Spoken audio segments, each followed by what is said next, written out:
episode of Seek the Joy podcast. Happy Friday, happy whatever day it is that you are listening to this. So I want to share a story. I want to share something that happened to me tonight that was super powerful for me, super impactful. And I literally couldn't get home fast enough to sit down with my microphone and my computer and tell you all about this. So I went to yoga tonight, and I don't usually go to this class. I haven't been in such a long time, but I randomly this afternoon felt compelled to go. And so I'm learning to trust these urges or these feelings of to go and do something or not to go and do something. So I trust it and I go, and I went with my dad. We went to yoga, and we get to the studio and we check in, and there was a class in the room before us. So we're waiting for the class to get out. We're sort of in this waiting room style area. It's like the hallway, outside the class. And this woman comes in and she's standing behind me, and my dad says hello, and I don't know her. And she says, "Oh, is this your daughter?" And he said, "Oh yeah, this is my daughter Sydney." And so I introduced myself to her, and she introduced herself to me. And she said, "Oh, are you the oldest?" And I said, "I am, yeah." And she says, "Oh, so you're the lawyer?" And I said, "Yeah, but not practicing." It's so weird that I even had to qualify it that way, because does it matter? No, it doesn't matter.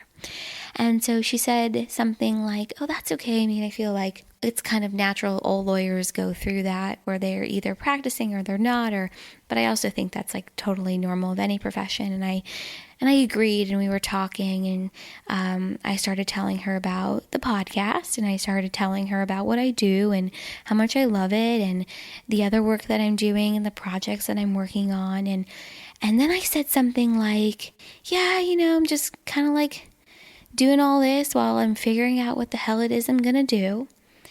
And she looks at me and she goes, Can I say that another way for you?" And I said, "Sure." And she said, "This is what you're doing. So instead of saying this is what I'm doing to get to what it is that I'm doing, or this is what I'm doing while I'm figuring out what it is that I'm doing, just this is what I'm doing." And I looked at her and I could start to feel tears coming. Do you know that feeling? I know you know that feeling, but where it's all of a sudden you feel the emotions start to build up in your face and kind of behind your eyes, and the next thing you know, you're hysterically crying. And so I'm holding it in. I'm not very good at holding in my tears. I'm not good at holding in any emotion, to be 100% honest with you. And so I said, "Oh, wow. Yeah." And she said, "Try it." And so I said, "This is what I'm doing." And she said, "See, there's a real difference." And I look at her and she's staring deep into my eyes. I don't know. I'm sure you've had that experience with someone before where they're you feel they're staring almost into your soul. And I feel the emotion, it's getting more intense. And I look over to my right where my dad was standing, and he has this kind of smile on his face. And I said, "She's going to make me cry." And next thing you know, in this waiting area with 25, 30 people waiting to get into the studio, into the room for class, Sydney just starts hysterically crying. And I don't mean a little tear came down. No. It was a ugly cry. That meme or whatever of Kim Kardashian, our ugly crying. That was low key what I look like. And so I'm crying, and she said, "It's okay. You're crying because this is your truth." And she put her hand on my heart, around where your heart center is in your chest. And she said, "This is your truth. You need to stand in your power and own your truth." And I said, "You're right." She said, "This is what you're doing. And there's nothing wrong with that. In fact, it's exactly what you are supposed to be doing." She said, I'm trying to remember exactly what she said because it was so beautiful and it was so powerful. It was one of those moments where I wish I just walked around recording people, which I know you can't do, and don't do it, but because it's against the law. But I literally wish I had I was, because what she said was out of this world. But she said something to me along the lines of No matter what anyone else thinks, no matter what society thinks, no matter their judgment, whatever the case might be, no matter if you're supporting yourself or someone else is helping to support you, it doesn't matter. It's nobody else's business but your own. So own your power and own your truth. And here I am, I'm crying, I'm hysterically crying. And I thanked her because I needed to hear that. But I thanked her because I think a lot of people would have just said, oh, that's awesome that this is what you're doing. But she had enough insight. And I also think it's a level of courage and awareness too, to say, let's rephrase this, because that's not true. This is just what you're doing. So this made me think of a couple of different things that I really want to share. The first being, never underestimate the power of standing in your truth.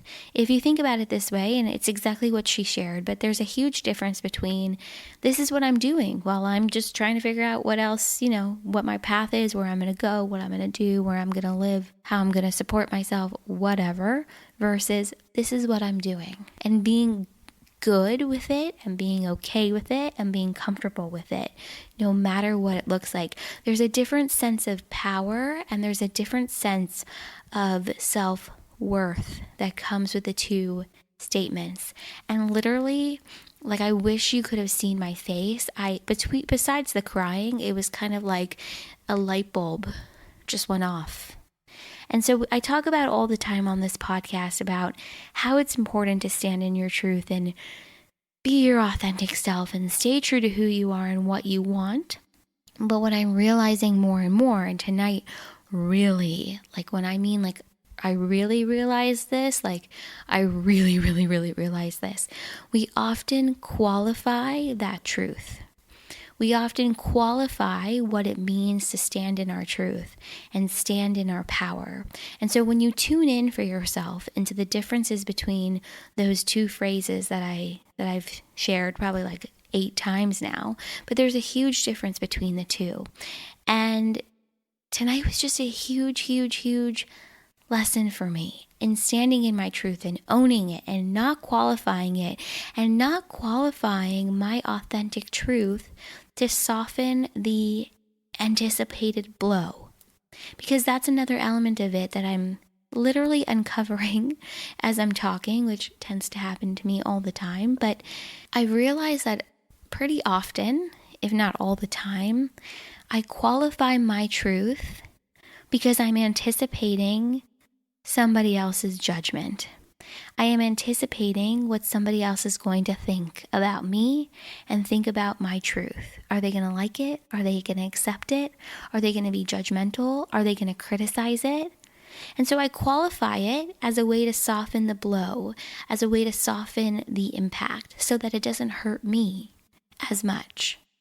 And so this got me thinking, why is there a part of me that, one, is even anticipating this? And two, why is there a part of me that feels the need to soften this blow to begin with? Does it come from an ego space?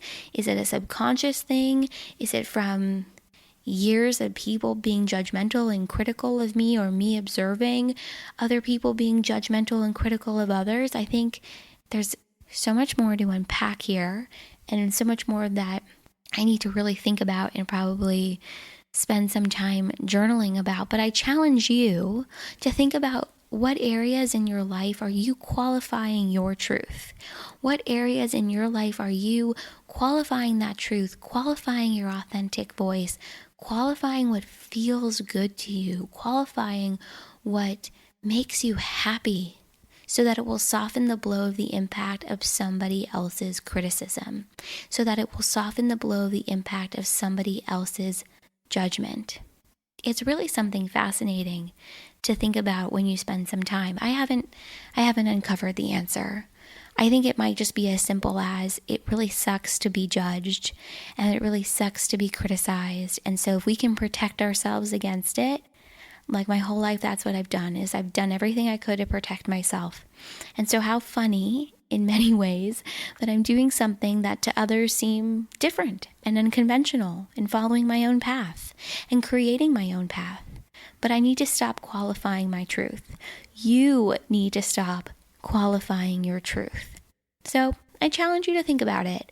And if you think about it and you spend some time and you want to share what comes through for you, I would love to hear it. I would love to know what your experiences are with all of this. So I guess my closing thought, well, it's twofold. One, I've already said this before, but really never underestimate the power of standing in your truth and knowing your truth and receiving your truth. So after she told me this, she put her hand on my heart and she said, the emotion is coming forward because this is your truth. You are recognizing deep within you what your truth is, and you need to hold on to that, and you need to celebrate that, and you need to let that fully be who you are. Do not deny it. And then the tears intensified because it's just me, and I feel like for anybody it would. And then I gave her a hug because I was so grateful. I was so grateful just for everything that she said and everything that she shared. And so that also reminded me, which this will officially now be my closing thought, teachers in our lives show up when we least expect them to. And teachers show up when we need them the most. And oftentimes those teachers look a lot different than what we might have expected, right? Or they just kind of come out of nowhere and we're like, whoa, this person just inspired me, enlightened me, taught me something, whatever it might be. So be open to the teachers in your life. Be open to hearing them and receiving them, and be open to just learning and growing, even if it's in the most unexpected ways, in the waiting area, at yoga, when you just thought you were showing up for a class. And so it's very clear to me that I was supposed to go tonight because I was supposed to meet her, and I was supposed to hear this from her, and I was supposed to spend a little bit of time doing a little bit of inner work, inner digging, to uncover this layer for myself and to really own and feel that truth in my body. So I had to share it. I had to hop on the microphone.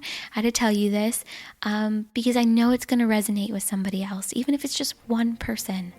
Okay, that's it. I really think that's all I had to say. I'm picking my brain as I'm sitting here. Yeah, that's it. Anyway, I can't wait to hear your thoughts on this. I just couldn't wait to share. I think it's really important that when you have moments like this in your life that you share them, because I know this is going to resonate with someone else, even if it's just one person. Anyway, have a wonderful weekend. We have a new episode on Tuesday, which I'm really excited about.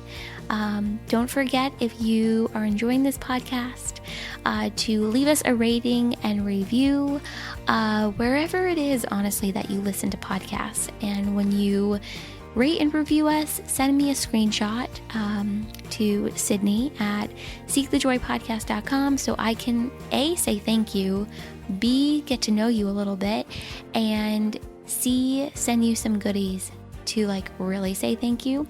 Also, don't forget, Seek the Joy bracelets are now live on the website. Super excited about those. Thank you to everyone who has gotten one and has sent me pictures of you rocking the bracelet. Makes my whole freaking day. Okay. Yeah, that's it. That's all I got. I'm going to bed. It's 12:30 in the morning, which is super way past my bedtime. I'm not a nighttime person. I'm a morning person. So when my body naturally wakes up at 6 o'clock in the morning, I'm going to be tired. Okay, I'm going to stop talking. I'm done. I love you guys. I can't wait to hear your thoughts on this, and I will see you on Tuesday for a brand new episode. Have a great weekend, and I'll talk to you soon.